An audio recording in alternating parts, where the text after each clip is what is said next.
Space Hulk Deathwing was poised to be the most ultimate Warhammer 40k experience, a game where you and your friends could don the hulking Terminator armor of the Deathwing and face the monstrous Tyranids in brutal close-quarter combat. So what went wrong? Why did a game with so much potential fall into obscurity and disappointment? Let's dive into why this unique atmospheric game ultimately failed to live up its expectations. I'm 2Bosh1Game, and welcome back. Yes, I know it's been a while since I've actually uploaded a video. Have I actually done anything like an informative video, since I think my medic gun one was the last one, or editor me put something up there that shows that I'm wrong. And nor have I live streamed in a while, and I recently just got a whole VR kit, and so there's a video on that soon. I just got a job. I'm looking for more jobs. I'm getting that bank. I'm getting that money. So anyways, videos should be slow, but it just gives me a lot more time to work on and make a more polished app for you guys, and hopefully start branching out to a new audience. Anyways, thank you for everyone who has stayed. Thank you everyone who is joining, and enjoy the video. One of the biggest strengths of Space Hulk Deathwing is how it captures the grim-dark atmosphere of the Warhammer 40k universe. Developers nailed it in the sense of scale, weight, and dread you'd expect while exploring a derelict Space Hulk as a superhuman space marine. For Warhammer 40k fans, this is a dream come true. The setting is faithful, the lore is rich, and the visual design is a perfect match for the universe, at least for its time. And the game pulls you with its immersive environments and heavy tactical combat. But sadly, all of this wasn't enough to keep the players engaged. When Space Hulk Deathwing stumbles in its gameplay execution, the game had the foundation to be a fantastic squad-based tactical shooter, but the actual combat feels slow, repetitive, and often clunky. The Terminator armor is supposed to be slow, sure, but this translated into an experience that wasn't always enjoyable. And the missions lack variety, while many objectives feeling the same: go here, shoot Tyranids, press this button, and that might work for a few hours, but it doesn't sustain a full campaign. My lead, brothers. Follow my lead, brothers. Follow my lead. Follow my lead, brothers. Follow my lead. Follow my lead. Follow my lead, brothers. And additionally, the AI was unreliable, both in terms of enemies and your fellow squad members. This led to frustration in both solo and co-op modes, where team coordination is crucial. When the core gameplay loop doesn't feel polished or rewarding, it's hard to keep players invested. And this has been a problem for this whole game ever since it came out. The AI was just absolute shit. You tell it needs something and it would take the most dangerous route to get there, or just beeline to you and not attack the enemies on the way. At the time this game released, there was a bunch of other games that had decent AI or even better AI, and it just fell short of what it should have been. And technical issues were another major downfall of Space Hulk. At launch, the game was plagued by performance bugs and problems and crashes. Frame rate drops in an already slow-paced game made the experience even worse. And although developers released patches to fix some of these issues, they were often too little, too late. Damage to the game's reputation had already been done. Many players had moved on.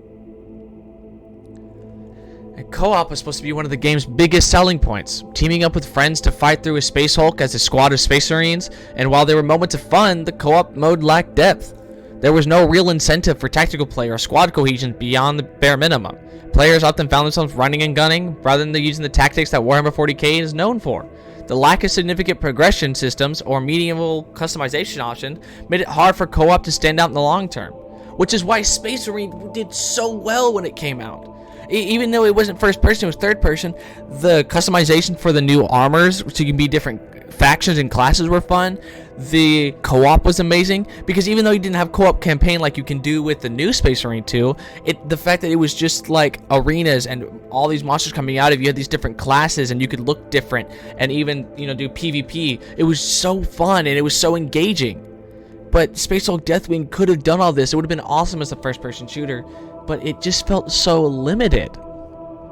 And in the end, Space Hulk Deathwing was a game full of potential, an atmospheric, visually faithful adaptation of the Warhammer 40k universe, but the issues with its gameplay, technical performance, and missed co-op opportunities held it back from greatness.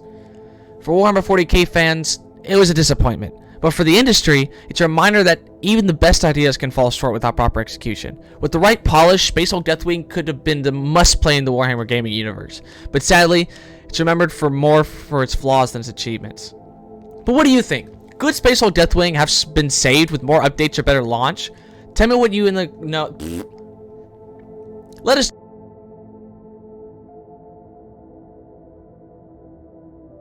Know in the comments below. And don't forget to like and subscribe for more content like this, more information content or gaming. Now, my final thoughts on this whole thing, because most of this has been just on a script that I've been writing. I got this game when, like, a couple years ago, and I played it with my buddies because I saw Russian Badger play it, and it looked fun in his thing. It's because all his friends, you know, they're gamers, they're professionals, they know this kind of stuff. But with us, I mean, it was fun for a short time, but it would just end up being silent on call. And as you see, the videos that I'm using, the clips, most of them are from me and playing with my one other friend because it was on sale. I wanted them to get it. And in the end, it was just us walking around, no sound, just us walking around shooting aliens, and it was boring.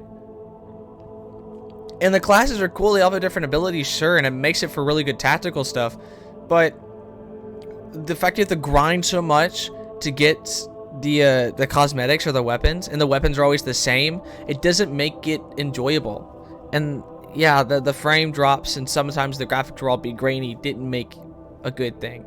This could have been possibly one of my favorite games of all time, but now it's just a game that lost potential.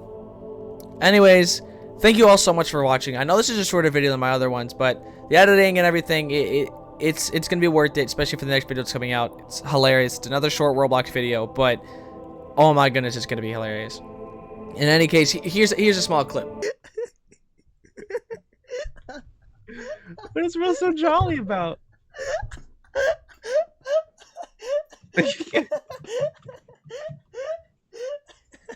Holy shit, breathe, motherfucker, now. Like a dying steel, bro. You guys see that? You guys ready for that? Alright. Anyways, thank you all so much for watching. Tell me your thoughts below. And tell me if you want to see more Warhammer content. I have Space Marine 2, I have Space Marine 1, and I have Space Hulk Deathwing. If you guys want me to play through I've beaten Space Marine 1. If you want to play through the campaign, or live stream it, or, you know, go on PvP with my buddies, let me know, and I'll get it done. Alright, thank you guys so much for watching. And as always, I'll catch you all on the flip side. Bye!